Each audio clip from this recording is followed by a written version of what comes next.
جی عادی صاحب، آج جج مجوکا صاحب کی عدالت میں آپ کو گرفتار کر کے پیش کیا گیا، کیا صورتحال؟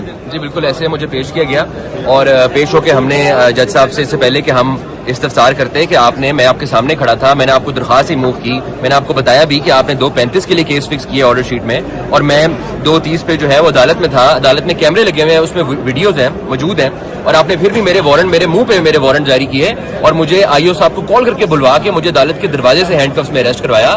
یہ کسی قانون کے تحت الاؤڈ نہیں تھا، تو انہوں نے کہا میں اپنا آرڈر پہلے ہی ریکال کر چکا ہوں۔ وہ ہمارے پیش ہونے اور بحث کرنے سے پہلے اپنا کل کا انلیگل آرڈر ریکال کر چکے تھے، بٹ ہمارے پاس اس کے جو بھی قانونی استحقاق ہے ہم اس کو استعمال کریں گے۔ اس کے بعد دوبارہ انہوں نے کہا کہ آپ بیل بانڈز میں نے آپ کے فورفٹ کر دیے تھے، کل آپ بیل بانڈ جمع کرائیں گے، جس میں ہم نے کہا کہ ہم بالکل آپ کے انلیگل آرڈر کے نہیں کریں گے انفورسمنٹ، ہم اگر کریں گے تو ہم اسے ماننے کے برابر ہوگا، ہم بالکل 10,000 روپے کا بیل بانڈ جمع نہیں کرائیں گے، جس پہ انہوں نے وہ بھی دوبارہ ریکال کیا اور اب بیل بانڈ بھی نہیں جمع ہو رہے، صرف کاؤنسل کی اسٹیٹمنٹ کے اوپر انہوں نے وارنٹس بھی سیٹیسفائڈ کیے، ریکال کیے، اور فورفٹر کا آرڈر بھی جو ہے فورفٹنگ کا آرڈر وہ بھی واپس کیا۔ مگر اصول یہ ہے متی صاحب کہ آپ ایک عدالت چلا رہے ہیں، آپ ایک جج ہیں، آپ کیسے قانون اور فور کارنرز آف لا سے نکل کے یہ کریں گے؟ آپ کیوں یہ تاثر دینا چاہتے ہیں کہ میں ان دو ایکیوزڈ کے ساتھ خاص طور پہ ایسی ٹریٹمنٹ کروں گا؟ کہاں سے آپ کو اس کی آشیرواد ملے گی؟ کیوں آپ کو ایسا فیل ہوتا ہے کہ یہ کرنے سے کوئی آپ کی تعریف ہوگی؟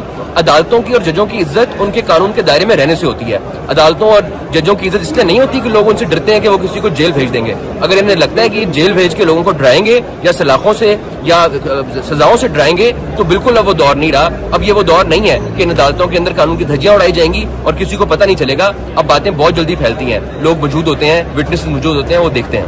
آج کیا ہونا کیا تھا اور کل خاص طور پہ کیا کرنا چاہ رہے تھے جج جو نہیں کر سکے، اور کیا وہ آج ہوئی وہ پروسیڈنگ؟ کل وہ انلیگلی 7 دنوں کے اندر چوتھے دن سپلائی آف کاپی کے 4 ڈیز بعد وہ چارج فریم کرنا چاہ رہے تھے، اور اس کے بعد انہوں نے ہمیں پہلے ہی کہا ڈیٹ سے پہلے کہ آپ کے کیسز اگر لگے ہوئے ہیں تو آپ اینڈ آف ڈے آ جائیے گا۔ میں 3:30 بجے تک بیٹھا ہوا ہوں، اور ایمان پہلے صبح پیش ہوئی، پھر 11 بجے پیش ہوئی، پھر 2 بجے سے 2:30 بجے بیٹھ کے ان کا انتظار کرتی نہیں، وہ باہر نہیں آئے چیمبر سے۔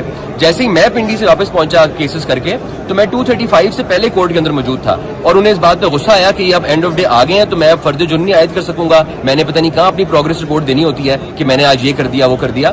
تو اس کے بعد انہوں نے کیا کیا کہ انہوں نے میرے منہ پہ وہ وارنٹس کر کے اور میری بیل بانڈ فورفٹ کر کے مجھے اریسٹ کروایا عدالت سے۔ ٹھیک ہے، تو اب اگلی کیا پروسیڈنگ ہوگی؟ اب وہ چاہتے ہیں کہ وہ فرد جرم عائد کریں، بٹ فرد جرم کے لیے اب انہوں نے 5th ڈیٹ جو ہے وہ لگائی ہے۔ آج انہوں نے مجھے چارج پڑھ کر نہیں سنایا، میرے اسٹیٹ کاؤنسل جو مجھے سرکار نے کی ہیں متعین defence council on state expense, وہ بھی آج حاضر نہیں تھے۔ ایمان کی کاؤنسل کے اثر امام صاحب حاضر تھے، انہوں نے آرگیو کیا اور کل کے سارے انلیگل آرڈر کے اوپر ساری چیزیں ڈیسائیڈ ہو گئیں، بٹ فرد جرم کے لیے ہمیں نہ تو چارج سمجھایا گیا ہے، نہ ہمارے سے اس کا جواب لیا گیا ہے، نہ کہیں سگنیچر لیا گیا ہے۔ 5 نومبر کی آئندہ تاریخ ہے جی 5۔ تو آپ کو کیا لگتا ہے کہ یہ غیر معمولی جلد بازی کی جا رہی ہے اور کیوں کی جا رہی ہے آپ کے خیال میں؟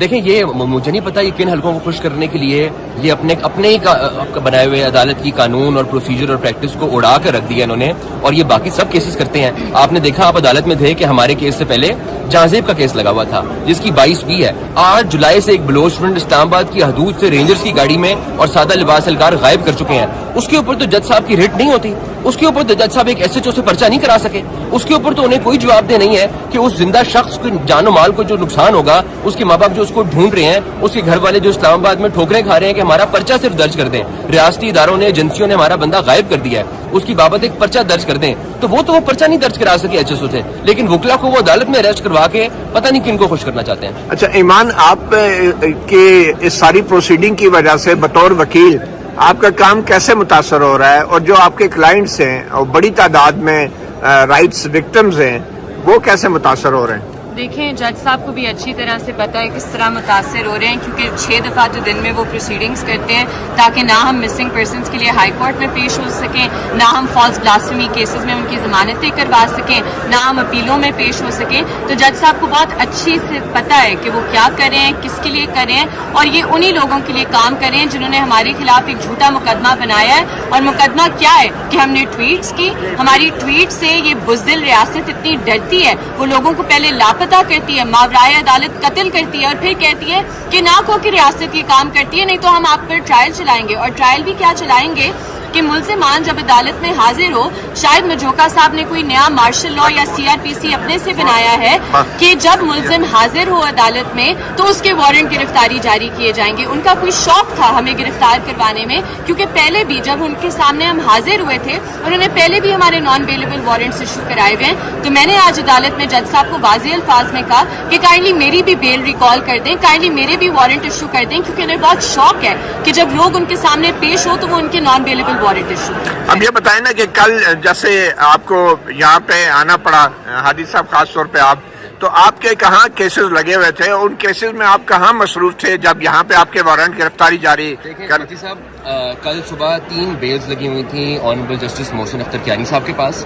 صبح وہ آرگیو کی گئیں. ایک مسنگ پرسن کا کیس تھا جس میں ایمان پیش ہوئی، انہوں نے آرگیو کیا، اور وہ اللہ کا شکر ہے کہ وہ بیلز بھی گرانٹ ہو گئیں. وہ ملزمان جو ہیں جن پہ جھوٹا الزام تھا بلاسمی کا، ایک 2 سال 6 مہینے اور ایک 2 سال 10 مہینے بعد جیل سے نکلا ہے ناجائز قید سے. اس کے بعد میرے 5 ٹرائل لگے ہوئے تھے پنڈی میں ہمارے 5 ٹرائل تھے بلاسمی کے طارق ایوب صاحب کی کورٹ میں، جس میں ایک کرنل عارف کا کیس ہے. ایک غازی آفیسر ہے فوج کے جنہیں بارڈر پہ گولی لگی ہے اور سزائے جرت ملا ہوا ہے. ان پہ TLP کے افراد نے ایک جھوٹا بلاسمی کا الزام لگا کے آج وہ 1 سال 2 مہینے سے اندر ہے. ان کا ٹرائل تھا اور اس میں فائنل آرگیومنٹس میں وہ کنکلوڈ ہونا تھا. آج وہ کیا، وہاں سے واپس آئے. بٹ میں آپ کو یہ بتاؤں متی صاحب کہ میں جہاں پہ رات کو جس لاک اپ میں تھا، اس لاک اپ کی حالت اگر آپ میں سے کسی کو جائے تو دیکھنے کی آپ کو وہ ایکسیس نہیں دیں گے وہاں تک FIA NCCI. وہاں پہ ایک ورکنگ واش روم نہیں ہے. میں تو وہاں پہ سالوں سال رہ لوں گا ورکنگ واش روم کے بغیر اور اس برے حال میں. اگر مجوکا صاحب کو اس لاک اپ میں رہنا پڑا تو وہ 10 منٹ نہیں رہ سکیں گے. اور ان لوگوں کو یہاں سے اپنی جسٹیفیکیشن، اپنی قلم کی جنبش سے لوگوں کو اس حراست میں دیتے ہیں. کیا ان سے یہ سوال نہیں ہونا چاہیے کہ آپ ایک ایکیوز جس کے اوپر صرف ابھی الزام ہے، جس کو پریزمپشن آف انوسنس ہے، جرم ثابت نہیں ہوا، اسے جانوروں کی طرح اس ڈربے میں کیسے رکھتے ہیں؟ وہاں پہ جو افراد ہیں انہیں روز ٹارچر کیا جاتا ہے. وہاں پہ ایک لیدر کا جو ہے وہ چھتر پڑا ہوا ہے، جس لیدر کے چھتر سے وہ سارے ایکیوز بتاتے ہیں جو میرے ساتھ لاک اپ میں تھے کہ ہمیں روز مارا جاتا ہے. کیا ان سے سوال نہیں ہونا چاہیے کہ آپ کی جو سپرویژن کے اندر ان کی کسٹڈی FIA کے NCCI کے پاس ہے، کیسے ان پہ ٹارچر کیا جاتا ہے؟ یہ صرف کور دینے کے لیے یہاں بیٹھے ہوئے ہیں کہ یہ ریاستی جبر کو کور کیا کریں عدالتی. لوگوں کے کیسز وغیرہ لے کے جاتے ہیں، وہاں پہ عدالت پھرتی نہیں دکھاتی، لیکن جو آپ لوگوں کے خلاف کیسز ہے وہاں پہ پھرتی دکھائی جا رہی ہے. اس کے پیچھے کیا؟ بالکل ایسے ہے صداقت صاحب کہ یہ جو عدالتیں اب رہ گئی ہیں، جن عدالتوں کو آپ دیکھ رہے ہیں، باسوائی چند عدالتوں کے پاکستان میں، یہ عدالتیں صرف ریاستی جبری گمشدگیاں، ماورائے عدالت قتل، لوگوں کے حقوق کی تلفی کو لیگل کور دینے کے لیے ہے، جسٹیفیکیشن دینے کے لیے ہے. آپ دیکھیں کہ اگر ایک جبری گمشدگی کا ایشو ہوتا ہے تو اب AG صاحب کہتے ہیں کہ اس کا ہم نے حل نکال لیا ہے. اس کا حل یہ ہے کہ ایمان اگر ہیبیس کارپس دائر کریں تو 1 مہینہ لگے نا. اس کا حل یہ ہے کہ آپ اگر ECL میں نام نکلوانے کے لیے ریٹ کریں تو وہ ریپرزینٹیشن بنا کے دائرے کو دے دی جائے. وہ یہ اس کا حل ہے. تو نظام کے اندر ایسے پروسیجر سیٹ کیے جا رہے ہیں کہ عدالتی نظام جو تھوڑا بہت رہ گیا وہ بھی غیر فعال ہو جائے. عدالتی نظام کی بات کر رہے ہیں، جیسے کہ عدالتی نظام کو ہم نے دیکھا کہ جو وزیر اعلیٰ صاحب ہیں اس کے لیے کورٹ آرڈر کرتا ہے، ان کی ملاقات نہیں ہوتی. باقی بھی ایسے مختلف یعنی کیسز ہیں جن کے کورٹ آرڈر کرتا ہے، ان کے اس کے اوپر عمل درآمد نہیں ہوتا، لیکن وکیل صاحب پیش ہوتے ہیں، عدالت آتا ہے، عدالت سے ان کو گرفتار کروا دیا جاتا ہے.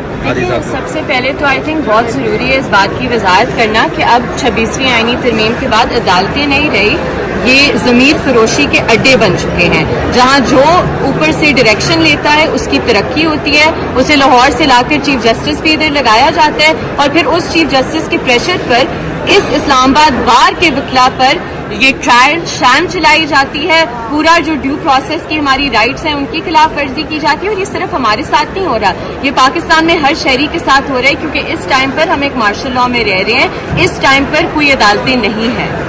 تو ان کو تو بہانا چاہیے کسی نہ کسی طریقے سے ایمان اور ہادی کو گرفتار کرنا ہے جی. لیکن آپ لوگ تو کہہ رہے ہیں ہماری بیل کینسل کر دیں، ہم تیار ہیں، لیکن ان کا پھر وہ جو ڈرانا چاہ رہے تھے وہ تو پھر کامیاب نہ ہو سکے. دیکھیں جو ڈرانے والے ہیں نا، خود جو ان کی تاریخ ہے ڈرنے والی ہے. جن کو وہ ڈرا رہے ہیں نا، ہماری تاریخ ڈرنے والی نہیں ہے. ہم بہت خوش ہیں جیل جا کر، ہمارے لیے تمغہ ہے، ہمیں کوئی مسئلہ نہیں ہے جیل جانے سے. جو جا کر یہ ان لوگوں کو ڈرائیں ان چیزوں سے جو ڈرتے ہیں، ہم نہیں ڈرتے. آپ نے جج صاحب نے اگر یزید کے ہاتھ بیعت دیا تو ہم ان کی اس بیعت کے پابند نہیں ہیں، ہم ان کی کسی کمپرومائز کے پابند نہیں ہیں.